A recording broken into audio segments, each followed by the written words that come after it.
So, welcome everyone. I'm Alexander Mihalcea, and today we're joined by Anjana Aravind, co-founder and CEO of Blusink. Thank you for being here. Thank you very much, Alexander, for inviting me. Before we dive in, could you give us a quick overview of what Blusink does? Sure. So, Blusink is a marine carbon removal and biodiversity enhancement solution.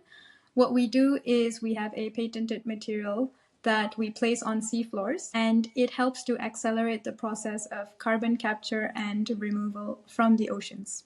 So, we use this because the ocean is actually the world's largest carbon sink. The ocean removes almost half of the emissions that we put into the atmosphere. Now, the problem with that is that that increases ocean acidification, marine ecosystem damage. You might have heard of coral bleaching. All of these happen because of all of the emissions that the ocean is constantly taking up, and it reaches a saturation point. So that's where we come in with this solution, because blue carbon ecosystems like mangrove, seaweed, and the ones that we work with, rhodoliths, they are all helping the ocean to remove that dissolved carbon and store it away. Okay, that's really fascinating. And what inspired you to create Blusink? Was there a specific moment or experience that sparked this journey? Yeah, so I would say it was my co-founder who patented the material. She was working on a material that would be a sustainable alternative for coral restoration, essentially because we don't have a lot of solutions that target biodiversity. We have a lot of solutions that target monoculture enhancement. So you have like solutions that plant the same species over and over again on different areas. And that's not very healthy for the planet, right? We started Blusink in 2022 after my co-founder got selected for a Swiss accelerator program that helped turn innovations into businesses. So after that, she asked me if I wanted to be her co-founder. At that time, we were both from science backgrounds, research backgrounds. I'm a climate scientist and she's a biologist and materials engineer. So for us, it was our first venture into the business world. We saw the potential of the technology to change the carbon removal industry. And it was like, if not now, then when, right? Yeah, right. So let's go back to when you first started. So, what major challenges or gaps did you see in the market that made you think this needs to be solved? That's a great question. So the carbon removal industry has four main problems. The first one is permanence. So there are many technologies out there that do carbon removal. However, the carbon that they capture is not stored permanently. So for example, you have direct air capture, companies like Climeworks and stuff, who take CO2 from the atmosphere, and then they need adjacent technology to take that removed carbon and store it for thousands of millions of years. That removal process is fine, it's been invented, but the capture and storage process, the storage process is the most complicated right now, or the most expensive, let's say. And there are other technologies that work on that. So that makes the whole CO2 removal process more expensive. And then there's the problem of cost and scalability. So most CDR solutions that are tech-based are too expensive to scale to gigaton. You need to build huge factories. You need them in like every industrialized area. So it's just too expensive to scale the tech-based solutions. And for the nature-based solutions, you need the right ecosystem to thrive. You need, for example, if it's mangroves, then the efficiencies are not big enough to cover gigaton scale requirements with the amount of area that we have for mangrove growth, right? Okay.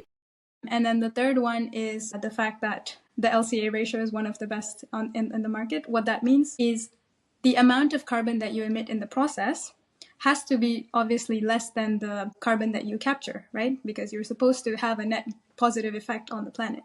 Yeah, right. So, this is a process which is super easy to manufacture. Our cradle to grave life cycle ratio is for every kilogram that we capture, for every kilogram that we emit in the whole process, we are capturing around 800 kilograms of carbon. So it's a very good LCA ratio. And then the fourth one is the environmental co-benefits. So most tech-based solutions, like if you're talking about factories or anything that's like very tech-based and not nature-based at all, they don't have any environmental co-benefits, right? Because you're just Yeah, building right. factories. And then for nature-based solutions, some of them, not all of them, of course, but most of the solutions that we've seen have focused on single species monocultures. So that's also where we don't want to enhance a single species. We want to just help the ocean settle whatever is there. The best thing about rhodolites is that they are also the substrate on top of which corals and other ecosystems thrive. So in the long term, you'll get more fish stock, you'll get more all kinds of organisms coming to that place. Okay, makes sense. And basically, what made you decide to focus specifically on hard tech rather than software solutions? I think for both of us, so I worked with software a lot as a climate researcher because I was doing climate modeling for the wind energy industry before this. And before that, when I was in university, my internships and my thesis were all focused on Antarctic ice shelf melt rates, which was all like software modeling of the rates of Antarctic ice melt. But it wasn't satisfying in the sense like I've never been to Antarctica. I want to see that in real life. I want to make an impact on ground. And for Lorena, the fact that she's a diver, she's been diving for like a decade or more, and for her, she's had a very deep connection with the ocean. So for both of us, it was about. For me, it was more like I was kind of frustrated with just solving things through a laptop. Yeah, And then for her, she's already had the solution and the connect with the real like on ground hard tech, I would say. yeah, So we jumped at the opportunity. It is obviously much more difficult than scaling a software company, but I would say more rewarding. Okay. And basically, what are the most pressing challenges you're currently addressing in the climate tech space? Yeah. So the carbon removal industry, like I said, the four problems that we're addressing, I think, is already disruptive enough for the climate tech space. But then one of the other things is the franchisability of our solution. So something that we have with climate tech solutions, especially like, startups that struggle to scale up, the problem lies in the fact that it's not a it's not a tech that can be easily replicated. There's a lot of like complicated processes. It's not easy to communicate. It's also not easy to scale up without having like very high capex costs. So for us, our product is very simple. It's made from circular materials. So there's agricultural waste, there's refined construction waste. There's a lot of things that go in there that you can source from most countries around the world. And then the process of manufacturing itself is very similar to brick or ceramic manufacturing. So you can contract that to any local brick or ceramic manufacturers in the Mhm. world. So that makes it, in the long term, a franchisable model. And that's something that if climate tech solutions could be more focused on making it easier to replicate, then we have solutions that can actually help the planet, right? Because you need something that works for most places because the whole world is affected by it. Yeah, right. Right. So walk us through how Blusink addresses these challenges. What makes your approach unique?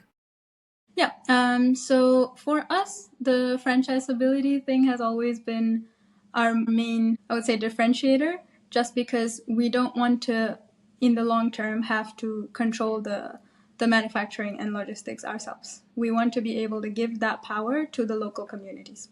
So in the long term, like to have local fishing communities, people living by the coastal areas or even town cities, to have their own IP license, sub license from us, or to have their own production mechanisms for Blusinkies that they can deploy as and when they need to, because they will know their coastline the best. They will know which places need restoration, which industries are polluting. So like where do they need to actually place the deployments.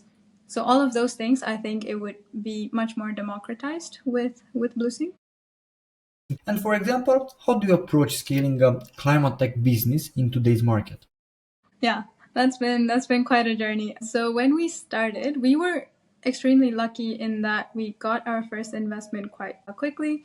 It was from Lifetime Ventures, which is an Okinawan Japanese fund, and they had a real like understanding of what the struggles are in the CDR market today, and so they really saw the potential of the solution. I think most startups need to find it's obviously very difficult, right? But they need to find a VC that truly understands the problems of that industry, so that they can see clearly how your solution fits in. Again, like I said, we were very lucky in the first round, right? When it came to the seed round, again, we talked to several VCs around the world, like US, UK, Europe, Asia. And one of the things that we saw was that there's a differentiation between VCs who are focused on, so there are VCs who are inherently impact focused. Yeah. And those are the VCs that you really need for climate tech solutions, because this is not something that's going to make money as fast as a fintech solution, right? Like, Right. it's not crypto. You're not going to make profits in, like, you're not going to become a unicorn in 5-10 years. Realistically speaking, maybe there might be companies that are that brilliant, but realistically speaking, you need slow, patient capital. So you need VCs who are ready to put in that level of like time and patience. Versus there's the category of people who claim to be climate tech VCs, but then they want the same returns as normal VCs that are investing into like any kind of fintech SaaS digital assets. Okay. And in this scenario, what role does education play in driving adoption of climate technologies? Yeah, so do you mean like public education, or just like, so investors, or what groups do you mean? Yeah, so as a whole, let's say. Okay, so I would start with like, for the public, obviously it's important to know that climate change is real and all of that, but it's important to maybe not focus on the science so much and show people how it's impacting their lives. For example, like if you show someone that the river near their house or the lake that they like to swim in is polluted, then it becomes like, oh, that's a problem, because that affects me personally. So I think education should be focused more on how it impacts their lives personally, because right now the problem with the whole talk about climate change is that it's always, oh, it's a planetary problem. So for individuals, they become alienated from it because they're like, okay, so that's the government's problem to solve. It's not mine. Like, I don't care about it, right? And then for investors, I would say they need to be more aware of the science. I know it's hard, but there are solutions that claim to work, which actually, if you dig into the science of it, is not scalable, not feasible, kind of. It's good for doing marketing with, but not really good for the planet. And I think investors need to be able to understand the difference between those kind of solutions versus the ones that are actually going to create long-lasting impact. And then for the startups themselves, I think what we've learned the most as a science background entrepreneurs is that you can't rely on science to scale a business, right? Like, so we were like, oh yeah, we were typical scientists when we started. We were like, the solutions, it makes sense, so people should buy it and people should invest in us. And that's not how it works. Like, business is a whole another game. There's sales, there's behaviors, there's psychology, there's understanding the market, there's the economy. So there's so many levels of education that I think scientists overlook when they start a business. So Right, right. yeah, I think especially for sciencepreneurs, they really, really need to not underestimate those things. Right. And for example, when you talk to potential clients, what's the biggest misconception they typically have about what you do? Yeah, that's a great question. So they're like, are these rocks bad for the? We call our rocks Blusinkies. They're like, are they bad for the ocean? And we have to explain what a seafloor substrate is, and that's one of the main concerns, right? Which I'm happy that people are concerned about, because it means that they care about the environment. Essentially, our rocks just mimic the natural seafloor. They don't add any chemicals to the ocean, like the sand on the seafloor, but just a better, more nutrient density and more porous and stuff like that makes it better housing for the algae. So that's one of the first questions. It used to be hard to explain the concept, but I think with practice, we've managed to make it simple enough that hopefully a 10-year-old can understand, right? And so that really helps to answer most of the questions. Another question that we get is how scalable it is. When we talk about circularity, we also mention the fact that it's manufacturable anywhere. And so that makes it like something that people become really interested in, because they're like, oh, okay, so this can work in my country. Because even for us as a team, we're very remote, and we've proven this tech in 4 countries already.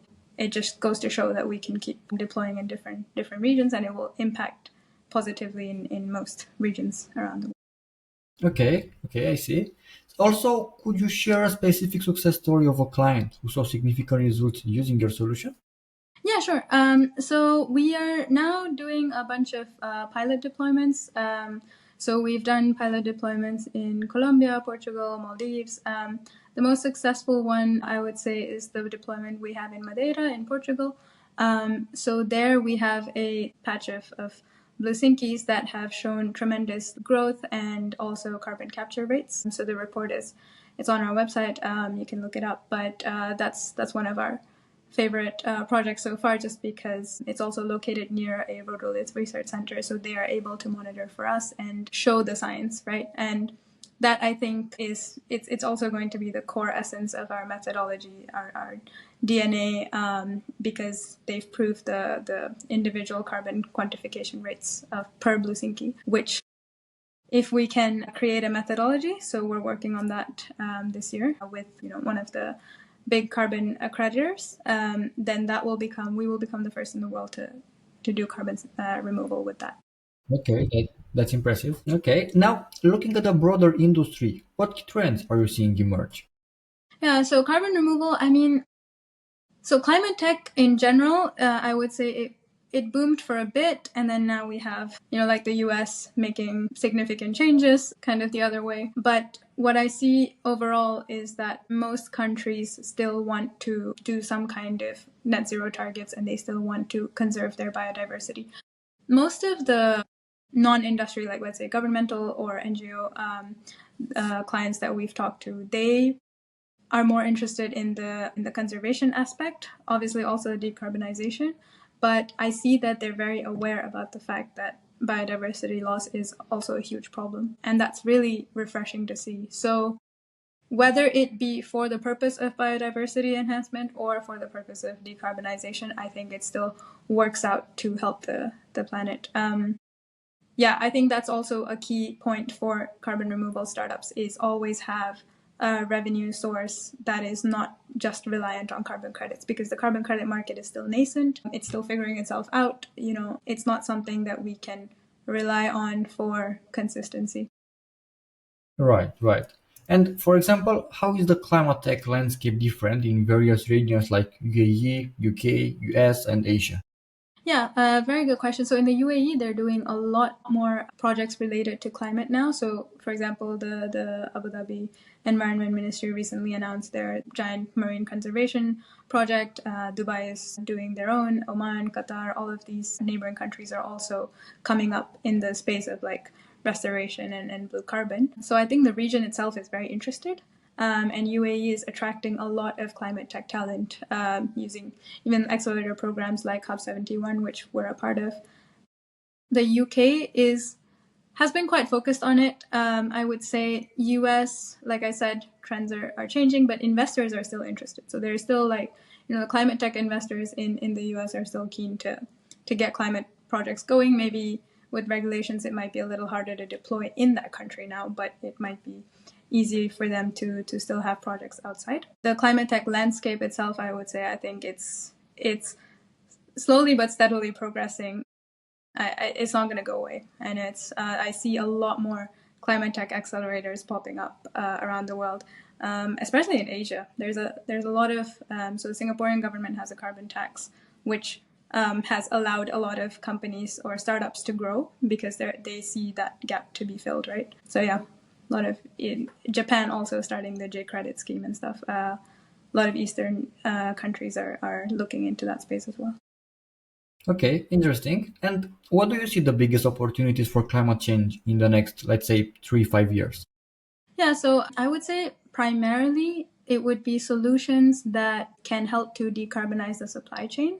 So existing industrial processes, converting that into more sustainable chains and sustainable methods would be the number one priority. And I think should always remain the number one priority, is like, how do you get an existing old fashioned industry to kind of just modify their elements to make that whole process more sustainable, because millions of people rely on those goods and services. So that's just something that we need to modify. And then the second is monitoring. So just monitoring the emissions, just understanding how much carbon is being put out, how much emissions are going in and out of different systems, different industries. I think there's a lot of still growth in that space. One of the biggest ones would still be carbon removal. Again, the technologies, once they become, as I said, low cost and scalable enough, that's where the innovation really needs to happen. Once that happens, then I think we have, with the combination of these three things, like we can really achieve the net zero targets if we put our minds to it and our money to it. Yeah, okay, okay. And what do you think most business owners are getting wrong when they're trying to address this specific problem? The first one would be the high capex of most solutions, right? They're not looking at simple problems simple solutions to a complex problem. They're looking at even more complex solutions to these complex problems. So to identify the simplest points to work with would be what business owners need to do. I also feel like a lot of startups find it easier to go the software route. So then there's way more companies that are doing software for climate in and around like climate services than there are people taking the leap and doing hard tech, deep tech. And I mean, I'm sure software is also really, really fun to work in, but I will say that hard tech and deep tech are fun in their own way, and it's a lot of. I mean, for example, like we go diving for our deployments. So, I mean, there's a lot to be learned in hard tech, and I think like younger people should also think about doing that instead of just AI and software to solve everything. Okay, and what advice would you give to these business owners who want to stay ahead of these changes? I would say learn to be comfortable with failure. I think a lot of startups and business owners would say this, but our failures taught us way more than the stuff that went right. So this is something, especially when you're in hard tech, deep tech, things are not going to work, things are going to break. You're going to lose stuff. It's if you're working, especially like in the ocean, you're definitely going to like lose stuff. Things are going to get damaged when you're in there. Like there's a lot of ways that stuff will go wrong that you wouldn't anticipate.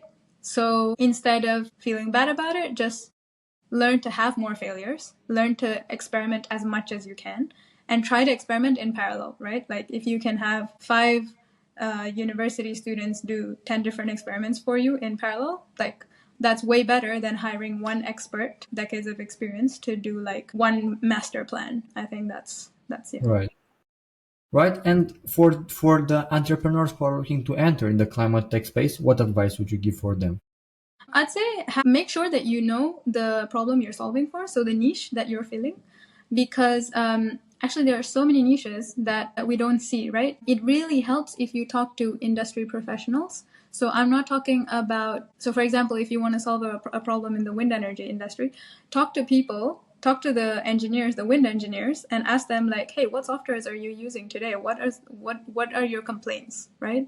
What are you annoyed about? And like, what is the industry doing? Like sometimes in my previous industry, for example, it was so surprising to me that because wind industry is you would think like a big space where you have these big names like Siemens and Vestas and all of these like big players, they are still all relying on a handful of software tools for the site assessment, for understanding wind flows and stuff like that.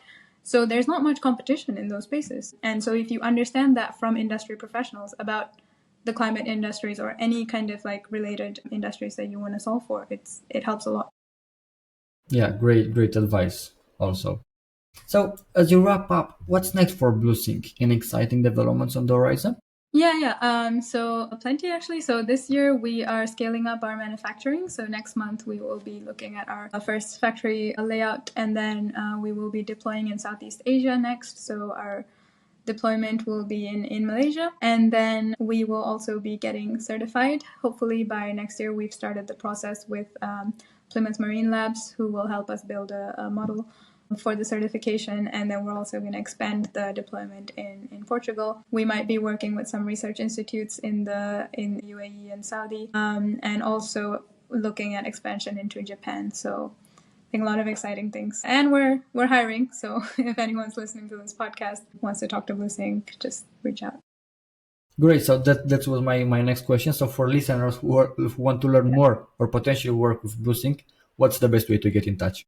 You can connect with me on LinkedIn, or you can send an email. Our emails are on our website, blusink.com. So that would be the best way. Yeah. And you can also sign up for our newsletters. Perfect. So thank you for sharing those insights about your company, and about the whole story. And thank you for this amazing podcast session. Thank you, Alexander, for inviting me. Thanks so much. Great.